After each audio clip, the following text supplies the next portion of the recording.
Mojo Factor. I'm your host, Travis Brown, and this is where we break down the mindset, the moves, and the moments that help define the success of the best of the best. I'm talking to executive leaders, entrepreneurs, athletes, coaches, gurus who tap into positive attitude, energy, excitement, enthusiasm, live it on purpose, with passion, doing successfully what they were born to do. That's what I call the Mojo. Today, we've got Scott Bove, husband, father, crazy good golfer, and a Purdue Boilermaker. Please help me welcome the regional president of Star Financial Bank, my friend, Scott Bove. Thanks for having me, Travis. Appreciate it.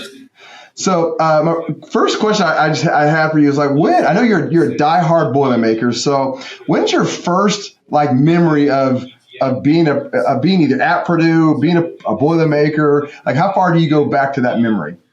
Well, us true Purdue fans, we know heartbreak very well. We kind of learned to grow up with that, with the ups and downs of our sporting teams. But no, actually, my dad, my mom, and my stepdad were all Purdue alum. And so from a very young age, I was going over to West Lafayette for football and basketball games every year and just spent a ton of time there. And then ultimately, as I started, kind of getting through school and looking at colleges, Purdue was where I wanted to get my education and had a great experience there. And still to this day, still spend a lot of time in West Lafayette, Mackey Arena, Ross-Ade Stadium, then still do a lot of mentoring there at the Mitch Daniels School of Business as well. So it's been fun, but also I have Purdue to thank for a great education that I've received there. So let's talk about what that great education has set you up for. Because if we fast forward today, you're the regional president for Star Financial Bank, and I think a lot of people see titles and they're like, "Oh, cool! Like somebody's a president or a CEO," but they don't understand the journey to ultimately get there. So you go to Purdue, you get a great education. What happened next to begin to set you up to really the position that you're in today? Well, first, I'd say the titles can be misleading as well, because in addition to what my job description does, I also set up for events and help out. I wear every hat that's needed here. And so it's not just the title that consumes my time at Star Bank.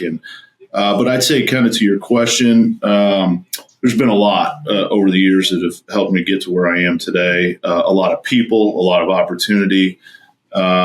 But really, when I finished undergrad at Purdue, I went up and worked in Chicago for LaSalle Bank and went through the formal credit training program up there. Really learned the basics of banking that gave me the fundamental knowledge to get to where I am today. And so 3 years in Chicago, I was at that point, I wanted to go to grad school. And of all the schools I was looking at, Purdue just happened to be the one that offered me a graduate assistant position to go get an MBA there. And so it didn't take a whole lot of time to put those numbers into the TI-86 to realize that that was going to be a good financial decision for me. And so from Chicago, went back to Purdue for 2 years to get an MBA. And now I've been down here in Indianapolis for about 15. Mm-hmm. Talk a little bit about Star Financial Bank. And there's these big, massive banks that are out there. You have regional banks, you have community banks. Talk a little bit about who is Star in the marketplace and kind of what's the vision for how they're making an impact today. Yeah, so having the experience of working for LaSalle Bank at the time was fantastic. LaSalle was really kind of a community bank in Chicago, but they were one of the largest banks in the entire city. So they had that community bank feel, but at the same time, it had the size of being able to do just about any deal up there. And so 2 years with them, and then Bank of America bought us. So I got to see what a large multinational bank looked like as well. And so I tell people all the time, you draw from prior experiences to determine where do you want to put yourself, what trajectory do you want to put yourself on, and what's important to you about your employer. And so what I really like about Star is we've got the size to handle a good amount of companies and organizations in central Indiana, but it still has that community bank feel. And you get to know the people that are making the decisions. All the credit underwriting is done right here in my office on Monument Circle. And so when customers have the ability to meet the decision makers, it really leads to a different experience. And we really hang our hat on the fact that we do still deliver that community bank feel, but we have the size to serve a very wide range of customers. At $3 billion in assets, we have a legal lending limit of about $55 million to any one individual borrower. And so, as you can imagine, that goes a long ways with the majority of companies in Central Indiana. For sure. I like that, that you have the feel of kind of that local small town type bank, but you have the breadth to do the things that you do. In your world, like when you think about leadership and the position you're in, like what are the things that you're thinking about around how to build that culture that kind of has that feel, but yet you're playing on a bigger scale? So what are the things you tangibly think about around building your culture? So you hit the nail on the head. I mean, the first thing that I think about when I look at our organization is what culture do we want to set? And so much of what drives culture is people. And so in an industry where it's hyper competitive, we play in a sandbox with it seems like an endless number of competitors. You have to find the right people. I pride myself on having a team of very driven, highly motivated, experienced, successful individuals that want to be at the top of the leaderboard, that want to be the best. And what I've noticed over the course of my career, and I don't think it's just specific to the banking industry, but a lot of times you can find very driven, successful sales individuals, but then they bring a negative vibe to the culture of an organization. And unfortunately, I've been around successful salespeople that they want to get to the top of that leaderboard, and they're not afraid to step on the forehead of their colleagues to get up that ladder. And that's just not how we do things. That's not the type of people that I want on our team. And so really spend a lot of time trying to make sure when we're looking to add to the team, we want to find people that kind of fit what we need for the particular role, but also are going to be accretive to the culture and the tone we're trying to set across the organization. When you think about, I know you mentioned some mentorship, both in West Lafayette, just in general. When you have a young, I'm using young, meaning thinking fresh out of college kind of, or even going to college, thinking about, I want to be where a guy like Scott is at some point in time. What are the 2 or 3 things you're saying? That sounds great, but like, here's what you got to think about achieving or accomplishing or putting in the work to do, over the course of the next 20 years to get here. Well, I mean, I didn't walk across the stage, get a diploma, and then walk right into the seat that I'm in today. And so I tell people there's a level of patience that you have to have, and complacency is not patience, right? There's 2 different things. And so I think I always encourage people, take advantage of opportunities that are in front of you. Raise your hand when there's a project that is unique and gives you an opportunity. Number one, selfishly, it gives you opportunity to put your foot forward and show well to the team that you're around. But also, you're going to learn more. Taking on new opportunities just deepens your skill set, diversifies the value you bring to the table, and you just never know where that opportunity is going to come. And I can look back to moments in my educational and professional career where at the time I probably didn't realize that, hey, that was going to be a turning point in the road for me. And ultimately, looking back, you realize, man, I'm glad I made the decision the way I did, because that ultimately put me on a path to get to where I am today. And so again, it's just taking advantage of opportunity that's in front of you, raising your hand to take on new and unique roles, and challenge yourself. Yeah. I think that's great advice as people start to build. And I said younger, self, but truthfully, there are people that have been in the workforce for 15, 20 plus years. They got to take that same idea and figure out how they're going to advance in their career. Or for people that are starting businesses, they're trying to figure out, all right, I'm transitioning from from that world kind of to this world. In fact, you know a little bit about that, kind of from the corporate perspective. But you also have some entrepreneurship in your veins. Talk a little bit about how did you come up with the idea or the thought process to get into the wine business? Well, I've got to say, I mean, I've been very fortunate and blessed to grow up in a family of individuals and parents that, quite frankly, weren't afraid to try new things and have that entrepreneurial nature. And so our family's been involved in different businesses over the years. And I had a unique opportunity with the wine cellar company I owned with my business partner. I had actually purchased a couple wine cellars and homes that I lived in over the years, and I got a call one day from the guy who owned the company. He said, you're a banker. You know people that want to buy and sell companies. You know anybody that would want to buy a wine cellar company? And I started thinking about it a little bit, and I was like, well, obviously I've been a customer of your company multiple times. You've got a great product. You've got a great brand. You've got a great reputation. It's a niche business, and I knew a lot of the custom home builders in our community from my day job, and so I started thinking, I was like, man, maybe this is something I ought to look into a little bit. And I had the opportunity to bring in a partner that kind of handles a little bit more of the day-to-day of it and gives me the ability to keep doing my day job. But it's been a fun, unique path for us, and it's not the type of business that, we're going to take public one day or fund a retirement, but it keeps me sharp. It gives me opportunity to use a creative side that, in different regards, that it's just different than banking. Right. Yeah. And it's been fun.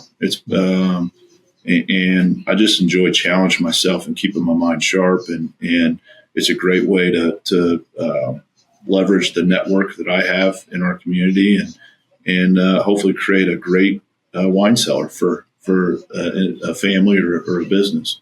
Yeah, I'm gonna come back to that because I'm interested to hear your thoughts on the day job and the side hustle economy that's kind of come into the world that we live in today. Before they do that, our family we do a segment at the dinner table often called "Would You Rather." So I brought this into my new podcast called "Would You Rather." So it's just a couple things you got to ask. All right, so would you rather have coffee or tea? I'm not a coffee drinker or a tea drinker, so it's usually water. Orange juice or hot chocolate. Dude, it's super healthy right there. How about that? Morning or night owl? I'd say probably more of a night owl. Beach or mountains? I'm a mountain guy. I'm a snow skier. Aha. Netflix, Hulu, YouTube, or cable TV? It used to be cable TV, but I think it's gravitating more towards the streaming services. Pizza or tacos? Pizza. Sneakers or dress shoes? Sneakers. Oh, there we go. Yeah. Work from home or from the office? Office. Are you a summer or winter guy? I like both. I'd say fall's probably my favorite season just because I love football and I love the changing seasons here in Central Indiana, and that's one of my favorite times of year. Text or call? Text. City life or country life? City. This is my son Braden's one of his favorite questions. Would you rather go to the moon or to the bottom of the ocean? Moon. Yeah. And I'm gonna throw one in for you. Would you rather see Purdue win or IU lose? Purdue win by far. Yeah. There are definitely those that think that. So I always try to break it up. Later we'll come back and do a hot seat. But so here's a question I have for you. In the way that today's business economics work, everybody's trying to figure out, financial, retirement, wealth. Like, what's your advice or your thought process around telling people, hey, like you have a day job, but people are like, I want to start a business. Like how would you coach somebody or mentor somebody through that thought process? Yeah, I don't have the data, but I think you're seeing more and more people are kind of doing these side hustles. It looks a lot different for everybody. And I think, it's great. I encourage people to do it. I think what people find is they start doing things that they're passionate about, and then they find a way to monetize it. And so I'm a big believer in doing things you're passionate about, bringing that passion. And if there's a way that you can monetize it, I mean, that's the icing on the cake.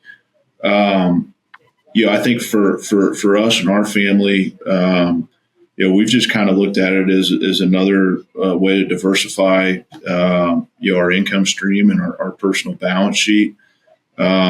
It's again, I kind of mentioned it a little bit earlier, but banking can be, the stereotypes of banking is kind of stuffy, and it's, you're just dealing with numbers, and to some extent I can understand that mindset, but to me, being able to go meet on site and see a blank space that a family has a vision for turning into a wine cellar gives me the opportunity to kind of put pen to paper and start drawing things out. And I don't, we can get creative with how we structure deals in the banking world. And I love that. And that's very much part of my daily job.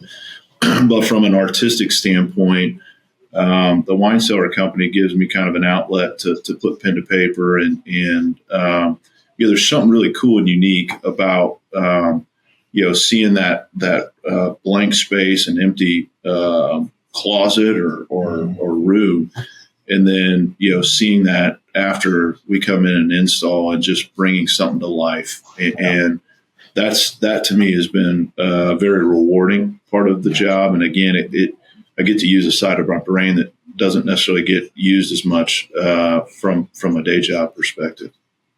When you think about banking and business, people talk about today's uncertain economy, which I feel like at some level that's like kind of always the case, right? But are there any specific financial strategies that from a banking perspective now you're saying, hey, we're telling our executives or our business owners or even our clients that are thinking long-term, like here's some things we're just saying in general you should be thinking about over the next 2 to 5 years as you're trying to plan for your future or your business growth? Yeah, I think one of the conversations we probably have that's maybe a little more prevalent than most, and it can apply to any business regardless of industry, is as we see this baby boomer generation age further, having a plan in place about succession planning, and that doesn't happen overnight. And I've gotten to see that firsthand here at Star, in that, 3 individuals essentially have run this company for, 30, 35, 40 years. And credit to them for being proactive and putting a drawn out succession plan in place that really is probably going to span 10 to 12, 14 years. And that preparation really helps that transition. Whereas, business owners that aren't prepared for that, leaving the office on a Friday, turning the lights off and thinking you're going to transition to the next generation of leadership, they come in Monday morning, flip the switch on. That doesn't work very well. That's not a very well thought out plan. And it's, quite frankly, it's not fair to your employee base. And so I think being strategic and being diligent in how companies are managing through that is something that we spend a lot of time talking to businesses about. And outside the kind of generational transition, a lot of what we talk about is unique to the individual business that we're working with. And at the end of the day, the client bank relationship, we're here to help facilitate growth. And in my opinion, good bankers, they're able to sit down with the business owner or a CFO, really dig into how the particular business operates and runs strategically, tactically, and come up with solutions together that effectively utilize capital as well as possible, so that organization can thrive. And so we spend a lot of time talking about that. I mean, like I said, it's unique to each individual company on how they go about doing it. but I think it's a common theme across our broader portfolio.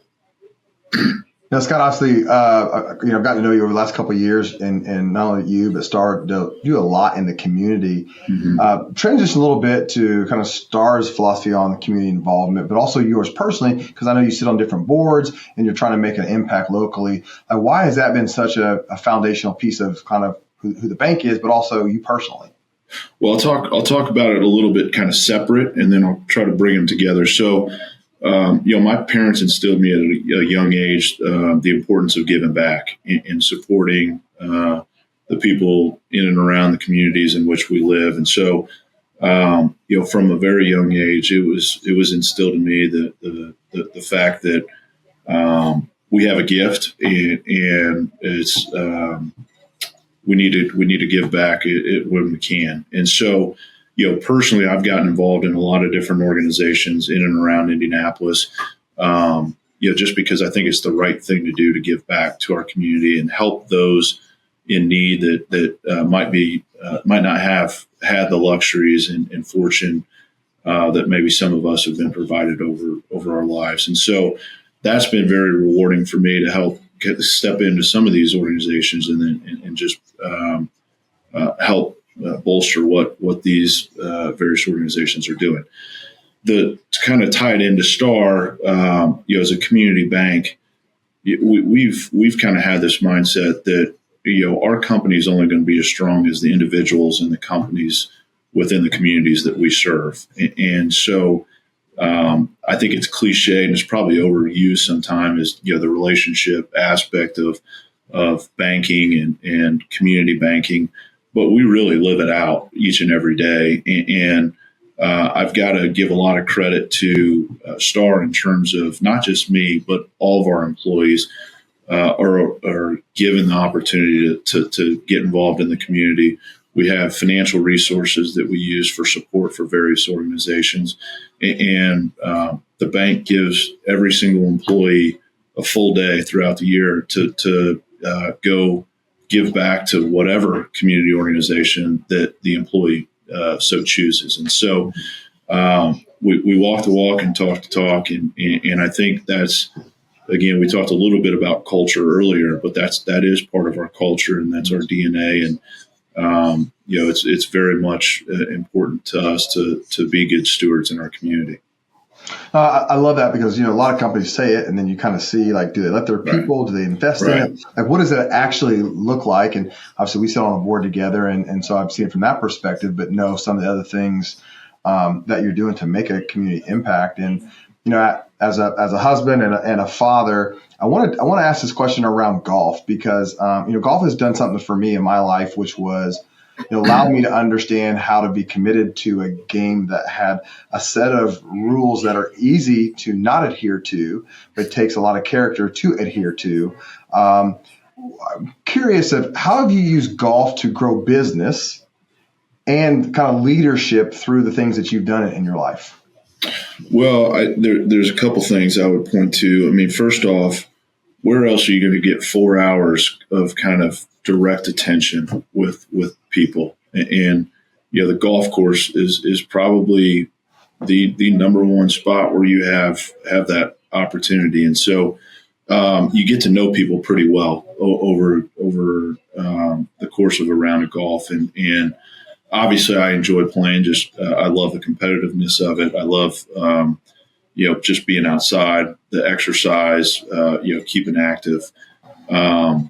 But from a business standpoint, it really has given me the opportunity not only to find new clients and grow and deepen relationships that we have at the bank, but really maybe probably more importantly for me personally, what I've taken away from golf is I've gotten to spend a lot of time with a lot of very successful people over the years that I just try to soak up as much knowledge as I possibly can from the individuals I get to spend time on the golf course with. And again, as you spend that amount of time together, you get to know people. And, I think one of the real strengths of our community here in Central Indiana is people are willing to help. They're willing to lean in and provide transfer knowledge and generally want people to be successful. And so such a big takeaway from the game of golf for me is just being around people that I can learn, learn through and learn from. The game has given me so many opportunities that I just wouldn't, I would never have had if I just couldn't even play it, and not even as good as you play it, but like just play it all to be out there.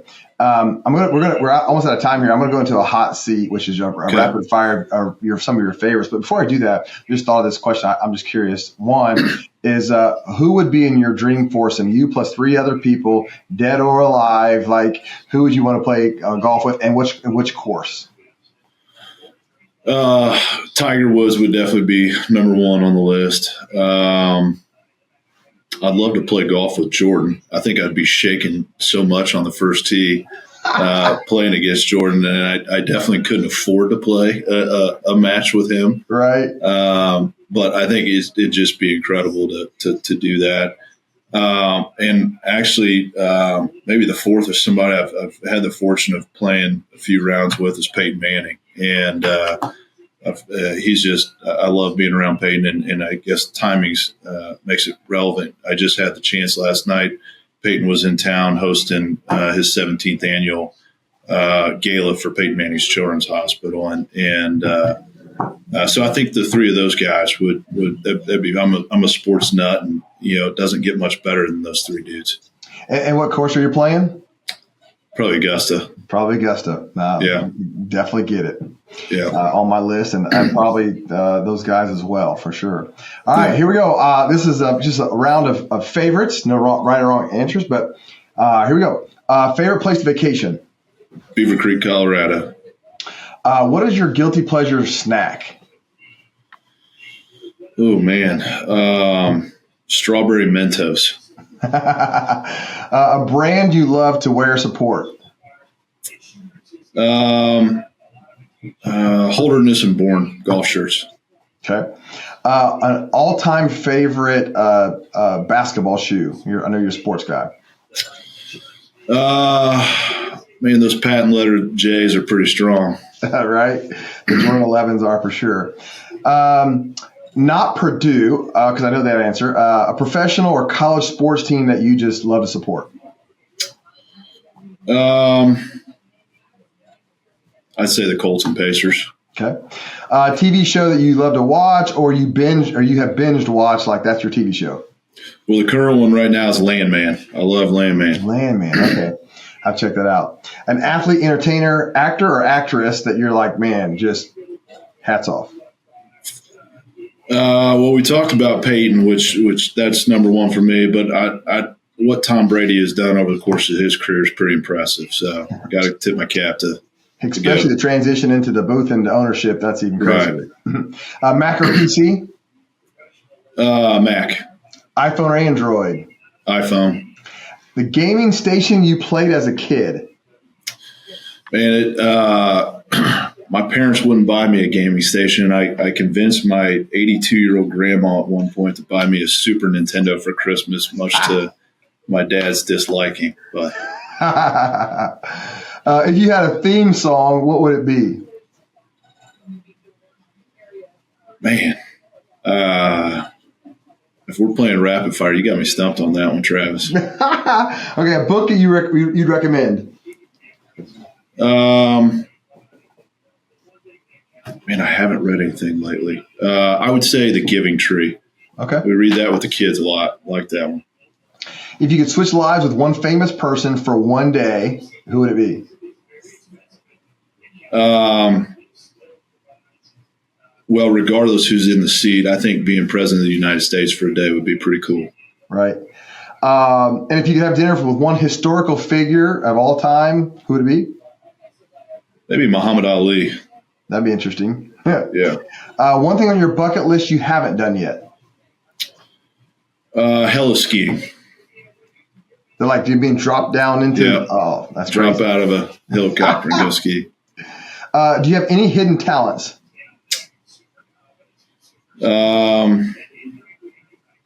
Not that I'm aware of. Okay. Jordan or LeBron? Jordan. Nike or Adidas? Nike. Your most memorable Purdue sports memory? Being at the Final Four this past year in Glendale and being able to do that with my dad was really special, and my sister as well, and stepmom. Awesome. Last question, Scott, and you're fixing off the hot seat, and that is, when it's all over, what do you want them to say about you? It's a great question, Travis, and I don't know that I've figured out what I'm ready to have on the headstone. Right? I don't want to be on the headstone anytime soon. Right. But I think the passing of Jim Morris in the last year, and all the tributes that every organization around town that had the luxury of having Jim's involvement and getting to see just the impact that he made on so many different people, so many different organizations, and to oversimplify it, just leaving our community a better place than before he was here. I got so much respect for what he's done for our community, and had the opportunity to work alongside Jim on the capital campaign at the Women's and Infants Tower over at St. Vincent. And you just knew that when he spoke, you could hear a pin drop. And he always brought value to what he was doing. His words carried loud. And so I think, as I've seen the tributes to Jim, and very well deserved, if I could get a fraction of that for the impact I leave on our community, and I'd probably be remiss if I don't talk about just being a good husband and father. I mean, those you do all that. It's kind of thinking back to the Jim Valvano speech. You do that, that's a full day. Yeah, right. So. I think that's hopefully I can just leave this place a better spot than before I came in. Absolutely. Well, Scott, thank you so much for stopping by and giving me a little bit of your time. I love to learn about people and learn a bunch of stuff today that I didn't know. And so Thank you so much. Also, on behalf of our community, for all the things that you do and all the boards you sit on, all the impact and your friendship as well. So thanks for stopping by today. Anytime, Travis. Thanks for having me.